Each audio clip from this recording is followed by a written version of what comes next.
And now there's an empty couch. We've got Tone Vays. Hey guys, I'm back.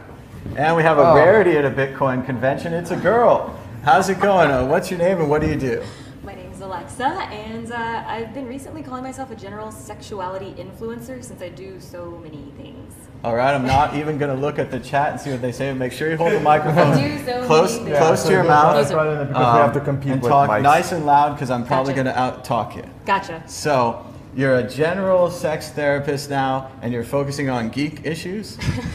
Well, I don't know about geek issues. Granted, I might help a few geeks out being at the conference. Speaking to our audience. Yeah, so I got invited to the conference because I'm really good friends with one of the co-founders of the Institute. Mm-hmm. And we had a lot of conversations about, I guess you could call it sexuality anarchy or sex anarchy, relationship anarchy. It's like, how do you basically fuck the system in these areas? Literally or figuratively? All the kinds of ways. So we had a lot of conversations. He said, you know what, I really would like to invite you to speak at the Congress and bring sex to all the nerds. And I said, absolutely. It sounds like a lot of work, though. I'm down for the challenge. It's been an interesting few days, I will say that.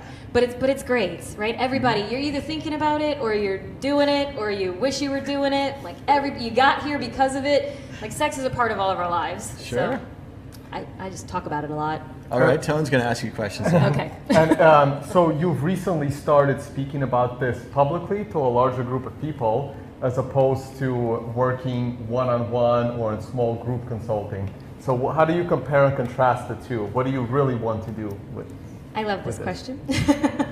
I love this question. So when I originally started doing what I do, it was through a blog, and I wasn't really ready. I'm from the deep south in Louisiana, and I can tell by your accent; it's incredibly strong. Lies.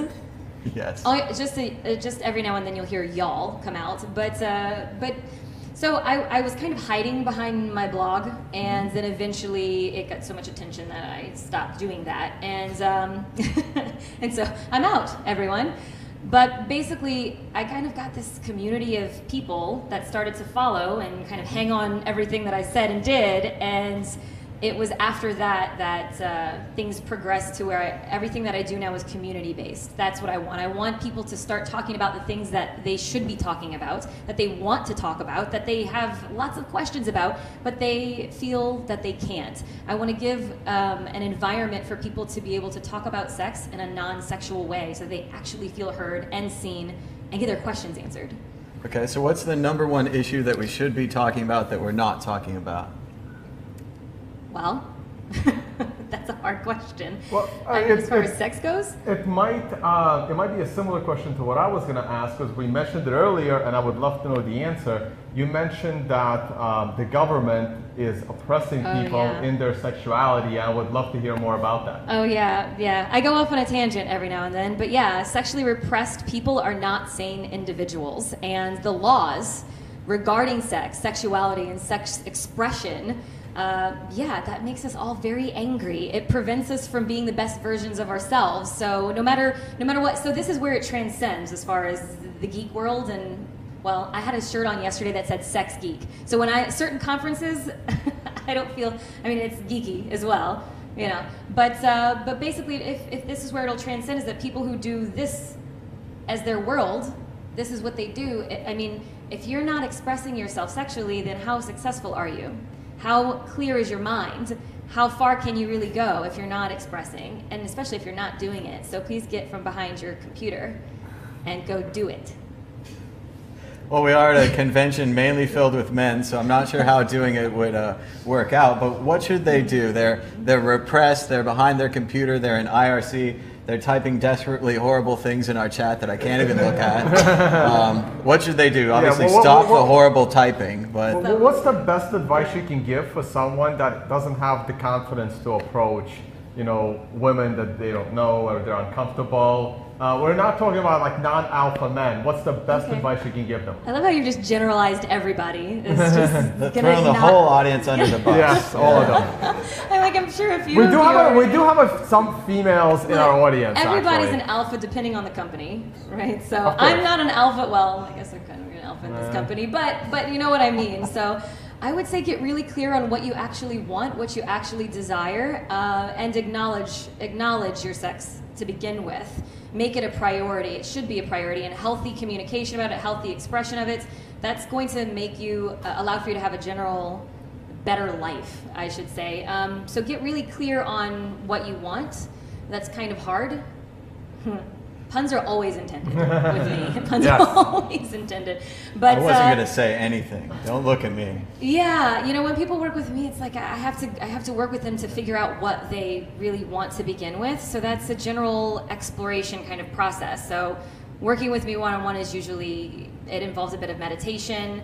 I ask lots of questions about what you might be into, what you think you could want, and then navigate that mentally so that you have an idea of the plan of action. You can put basically a plan of action together so that when you go out into the world where there's people that you might want to do it with, then you know how to communicate, and you know how to not be creepy, and you know how consent operates in actuality versus, you know, fantasy, I suppose. We know a lot about consensus here. We do. We have a lot of consensus protocols, and Yeah. I recently started reading a book called How Not to Marry the Wrong Person. And just in the beginning of the book, it's by the School of Life, so I have to speak in their British accent, but they say, many of us want someone to meet who's fun and fun to be with, but what do these things mean? What we really need is to find a weirdo who complements us, someone who's just as strange as we are, because everyone in the world is a weirdo.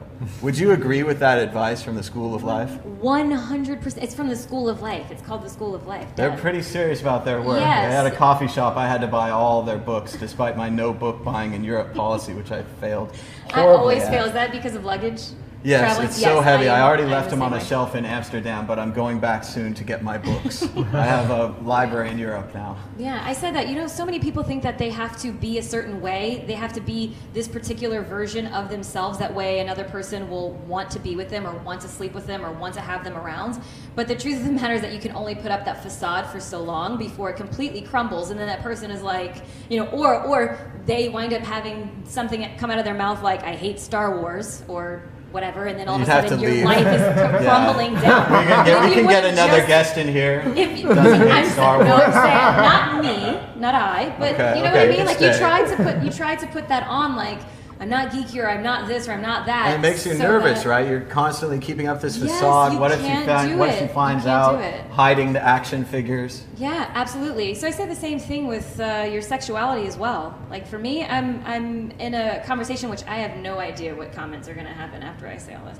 But They're horrible already. Oh no, it's not that bad. Yeah, we're perfectly Just a fine. nightmare. But you Some of have these to- words you can't say on TV. No, not that one either.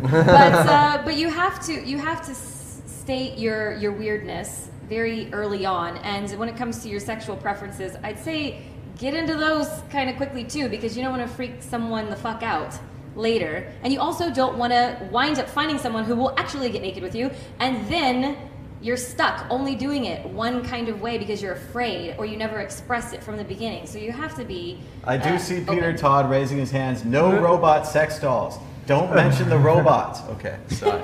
You needed to know. I kind Oh, of that's like the actually a robot good sex topic. dolls. Yeah, I was gonna get into that topic. What's your view on? It's coming very soon. Literally. Puns Yeah. are always Another pun. And in Japan, especially out of Japan. Yeah, they're and marrying them. They're becoming very lifelike, and we're probably about 5 years away. If they say yes, you know. No, Yeah. you can buy them now. They're between $6,000 and $8,000 US. Convert that into Bitcoin. Do your own math at home. So that's why I threw out the US dollar, because I don't know. You know, you Well, can pay an extra 1 $300 for1/4 million. freckles. what's your view on that? What's my opinion? Yeah. I like it. I like That's it. not what we expected I from like a woman it. who might be From a- replaced. What if there are no but more? will I really be replaced? I think I will do what I need to do in order to not be replaced. If you want to fuck a doll, fuck a doll. When you want human sex, then you have human sex. That is for lack of connection. This is for connection. So it has its own spot in this conversation on its own. Do you think it would be therapeutic, or is it more of a lifestyle? Probably both. For some people, it will be a lifestyle, and for some people, it would be therapeutic. I mean, at this point, like sexual surrogacy, there's people that physically can't have sex. Like, I mean, in the same way that I might have it with Not somebody Peter. else. Don't you know? say that. Well, I think, I mean, I'm sure that you understand what I'm saying. It's like, what is their outlet then? Everyone deserves to have an outlet. You know, we are these genius creatures now putting these things together, so it's... So I'm already thinking a little bit further ahead. Would it be considered cheating on your maid if you were doing it with a robot? That is all... So when you ask me about government suppression and all of those things, that I think of those things too. You know, you can lose your family and everything if there's like an infidelity in certain states. It's like your entire family can be taken away from you if you express your sexuality in that regard that's outside of your marriage or whatever. So I think about whatever your morals and ethics were when you were growing up, right? I grew up in the deep south in Louisiana, Catholic. So everything is considered cheating.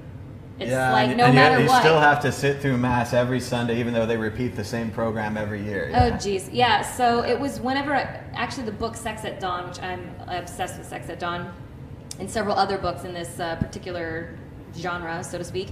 It was through that book that I wound up saying, like, I'm no longer going to do this. Okay, what's like, the book about other than sex in the morning?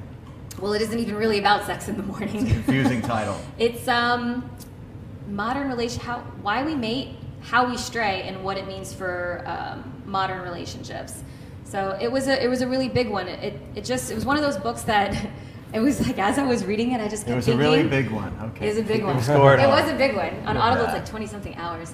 That's long. That's a long time. Sting, tantric meditation, possible. Yeah, maybe. Yeah. So. But if it happens, call a doctor. It was 4 hours. That's a lot of hours. Anyway. I just kept thinking, like, I can't live, like, people have been lying to me. That's what I kept thinking. They've been lying to me my whole damn life about this sex thing, about this relationship thing, about love, this religious story. They've been lying. And so thank goodness at that time I had traveled a lot and I'd seen a lot of things and experienced, experienced a lot of people, relationships, rather, that I was able to kind of wade through that. All right, so let's, you have a presentation to go to and present. I do. I get to talk about sexual deviancy. Let's close it out on this note.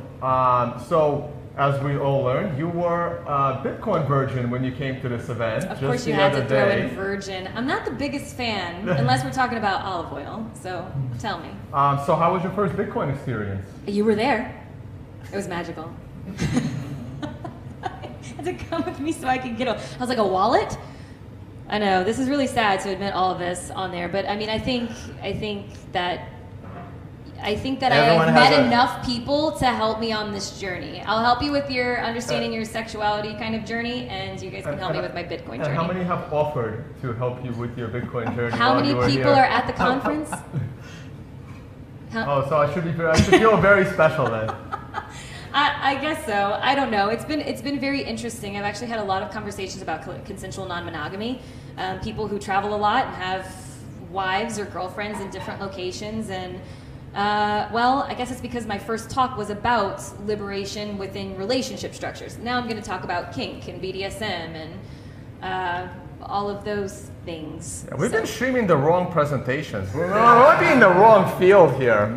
Yeah, well, if you guys spend a lot of time... we streamed Peter Todd, who's going to come on next. Oh, man. Boring. I think if you spend a lot of time behind a keyboard, Lord knows what you are jacking off to. So, it's like, how do you... I'm not even going to look at the chat. How do you go about expressing that in real life in a healthy way? You know, there's outlets. There's definitely healthy outlets, so... And where can people learn more about your work? Are you still blogging? Yes, thevioletbutterfly.com. All right, I saw the butterfly already, yeah. Lots of butterflies, it's kind of my thing, yeah. All right, well, we'll put your contact information in the video description. And these presentations are recorded, so please check out Alexa's presentation. Probably in a week or so when it goes public, we'll try and tweet it out. Yay, Twitter my favorite. Thank you so much, Alexa, for being on the show.